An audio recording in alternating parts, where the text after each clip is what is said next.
Pero kayo sasagot nito. Oh, hindi po pwedeng manggaling sa akin. Bakit? Bias. Sabi ko sa inyo, wala kayong maririnig na panira rito eh. Pero may napapansin ako. Kaya lang ayoko manggaling sa akin. Siyempre, kalaban ako sa politika eh. Oh, pero kayo natatanungin ko. Kung napapansin ninyo yung napapansin ko. Nay! Tay! Mga lolo't lola ko. Napapansin niyo ba na parang dumudugyot ulit ang Maynila ngayon?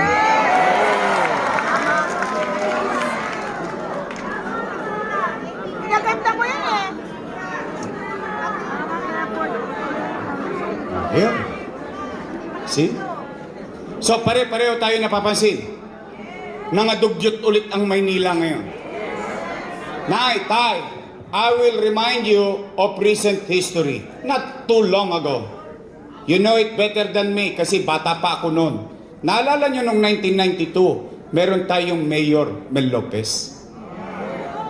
Ano naging major problem noong 1992? Basura.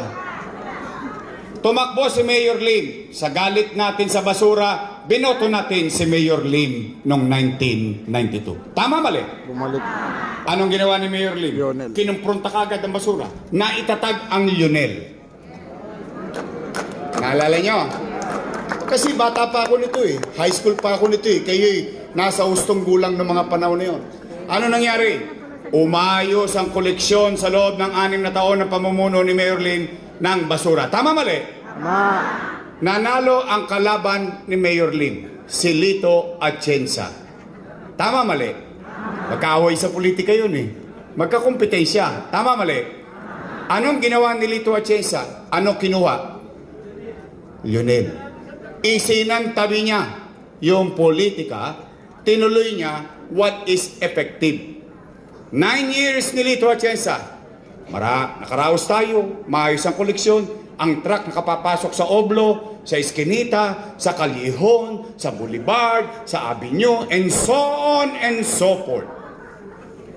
Natapos si Lito Atienza 9 years, nakabalik si Lim. Galit na naman kay Lito Atienza. Anong ginawa? Sino kinuha ni Mayor Lim? Lionel pa rin. Exactly. Setting aside politics, tinuloy ang Lionel. Maayos na naman ang Maynila. Tuloy-tuloy lang. Panatag ang tao, sanay ang tao, alam ng tao kung anong oras ilalabas ang basura. Natapos si Mayor Lim. Nanalo si Mayor Erap. 1 year lang na natili sa Maynila ang Lionel. Pinalitan ni Mayor Erap. Tama mali? Ano nangyari sa Maynila? Basura. Exactly. Nay, tay, salamat sa inyo. Binoto niyo akong mayor. Anong binalik ko? Umayos ba ulit ang koleksyon?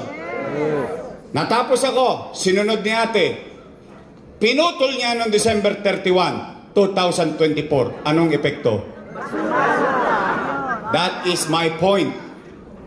That's where I'm arriving. Why change things that are working? Why not set aside your political interest? Ipinangibabaw nila yung politika nila kaysa magiging problema ng taong bayan sa basura. Hindi pa ba tayo natuto sa mga sumunod na leader? Anong ginawa ng mga sumunod na leader? Isinundan namin. Isinantabi ang politika, ipinagpauna ang kalalagayan ng taong bayan. Ngayon, ano nangyari sa atin? Exactly. 5-5 basura. Ni hindi mo pa mahulaan kung anong oras darating. Dalang din nalang truck sa atin, panghakot ng buhangin.